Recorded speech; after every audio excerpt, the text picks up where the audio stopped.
సుందరాంగ పోట్రమావయ్యకి ఒకే ఒక ఇష్టం కళ్ళుకాయ.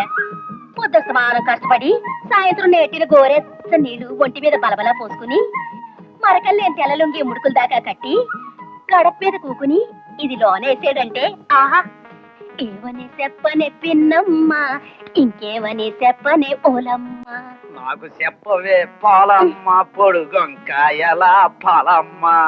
ఇదేసి వదిలేవే ఎయ్యి వద్దంటే ఏమంటుంటే నామావే ఎలా తాగుతున్నాడు. ఇరుగు దిష్టి, పొరుగు దిష్టి, ఆ ఇంటి దిష్టి, ఈ ఇంటి దిష్టి, అందరి దిష్టి పోవాలి. నేను పడుండి పోతానా?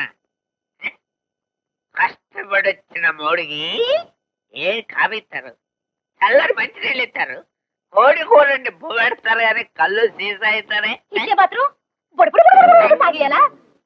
ఇంత తాగాలి ఓ మాట మాట్లాడాలి, ఇంత తాగాలి ఒక నవ్వు నవ్వాలి, ఇంత తాగాలి చెయ్యి మీదయ్యాలి, ఇంత తాగాలి కూసులాడాలి, ఇంత తాగాలి.